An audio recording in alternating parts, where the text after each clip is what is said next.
sebagai murid-murid Yesus. Para murid pun kadang-kadang diingatkan oleh Yesus, tidak cukup hanya menjadi pendengar sabda, tetapi harus melakukan dan melaksanakan sabda itu dalam kesehariannya. Tentu saja peringatan Yesus ini berlaku untuk kita semua umat beriman.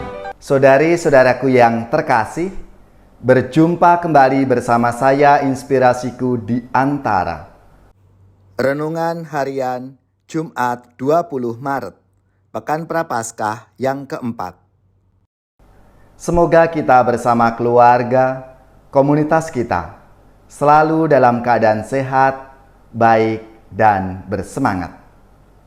Marilah saudari-saudaraku yang terkasih, kita mengawali renungan kita hari ini dengan tanda kemenangan Kristus. Dalam nama Bapa dan Putra dan Roh Kudus. Amin. Allah Bapa yang Maha Rahim, Engkau menghendaki semua orang selamat.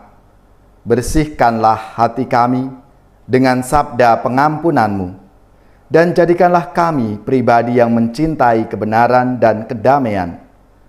Dengan pengantaraan Yesus Kristus Putra-Mu Tuhan kami, yang bersama dengan Diko dalam persatuan Roh Kudus, hidup dan berkuasa Allah sepanjang segala masa. Amin. Dalam nama Bapa dan Putra dan Roh Kudus. Amin.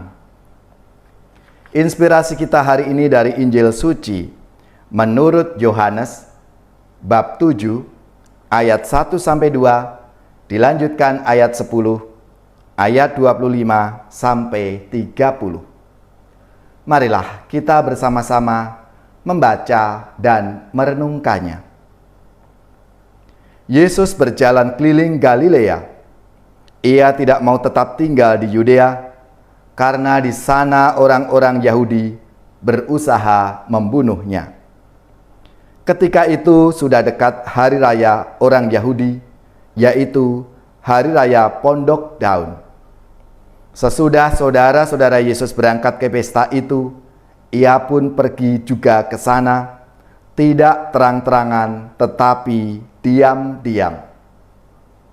Beberapa orang Yerusalem berkata, "Bukankah dia ini yang mereka mau bunuh? Lihatlah, ia berbicara dengan leluasa dan mereka tidak mengatakan apa-apa kepadanya. Mungkinkah pemimpin kita ini benar-benar sudah tahu bahwa ia adalah Kristus?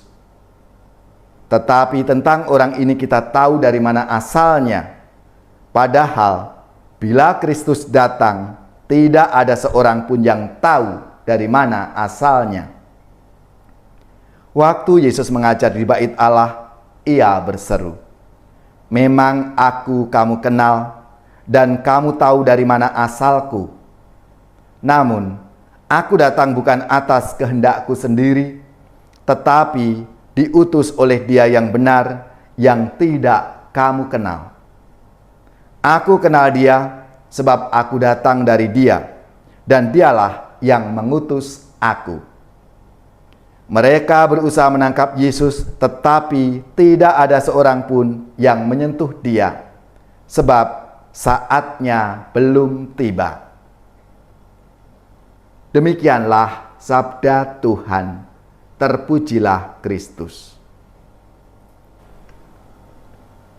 Saudari-saudaraku yang terkasih, dalam sabda Tuhan hari ini dikisahkan bahwa selama hari raya Pondok Daun, rencana untuk membunuh Yesus semakin kuat. Dan perayaan ini juga memperingati tindakan pembebasan Tuhan terhadap umatnya dari Mesir dan perlindungannya selama mereka di padang gurun. Perayaan Hari Raya Pondok Daun menghidupkan kembali harapan mesianis melalui upacara cahaya dan air. Yesus terang dunia yang hadir pada perayaan ini ditolak karena mereka mengenal asal-usulnya. Kurangnya pengetahuan mereka memicu penolakan dan rencana untuk membunuh Yesus itu.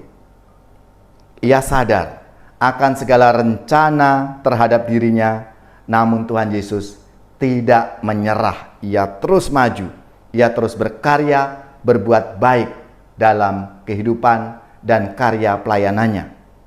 Saudara-saudaraku yang terkasih, maka Yesus mengecam orang-orang yang menghakimi orang lain itu. Dalam penghakiman itu, kesalahan ditimpakan kepada orang lain, dan sebagai akibatnya, ukuran yang dipakai untuk menghakimi orang lain itu akan digunakan untuk dia, orang yang menghakimi itu.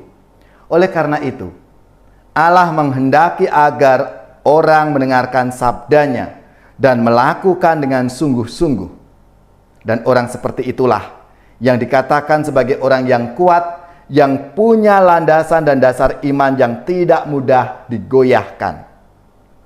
Saudara-saudariku yang terkasih, ajaran Yesus ini disampaikan kepada orang banyak, sedemikian meyakinkan sampai-sampai orang-orang yang mendengarnya itu takjub. Kita tahu bagaimana reaksi orang-orang itu. Mereka begitu terpesona akan apa yang dilakukan oleh Tuhan Yesus itu. Yesus mengajar memang layaknya seorang yang penuh kuasa.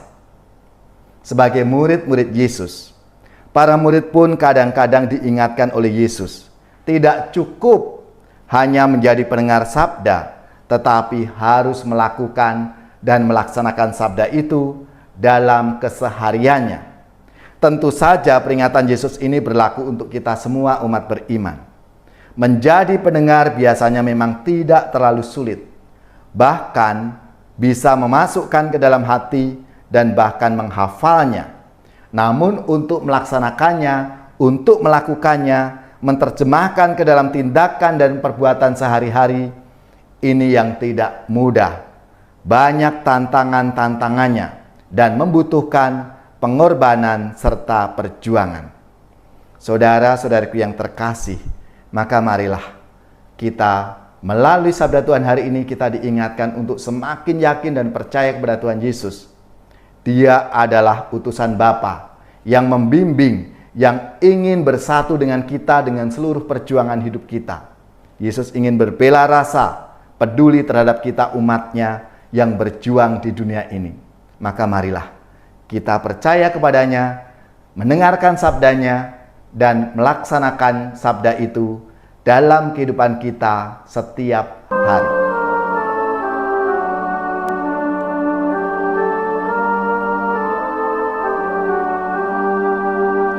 Mari kita merenungkan penebusan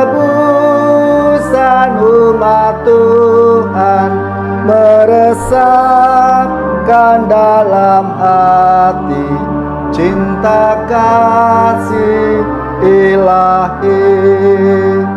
Yesus Kristus Raja Sakti, pengemban amanat suci, penyembuh segala luka, penegak hukum cinta. Petrus murid yang setia, namun ingkar dan menyangkal pada guru yang terkasih, karena malu dan ngeri. Kita pun semacam Petrus yang sering menyangkal Yesus.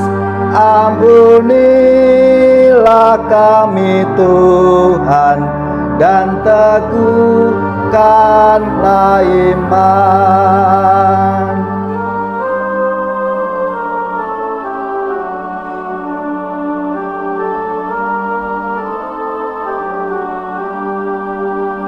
Seperti seorang abdi, Yesus taat sampai mati, diperolok dan disiksa, dengan kejam didera.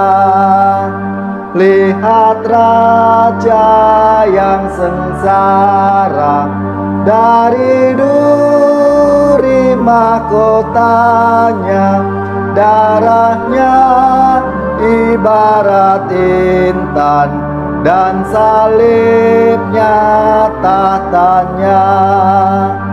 Hati Yesus yang terluka karena cinta tak terhingga, jadikanlah kami mampu mengikuti cinta-Mu. Saudari-saudaraku yang terkasih, marilah kita siapkan hati kita untuk menerima berkat Tuhan. Semoga saudari-saudara sekalian, keluarga-keluarga, komunitas kita, orang-orang yang kita doakan, mereka yang sakit, yang menderita, seluruh tugas, belajar, pekerjaan, usaha serta karya pelayanan kita dibimbing, dilindungi dan diberkati oleh Allah yang Maha Kuasa, Bapa dan Putra dan Roh Kudus. Amin.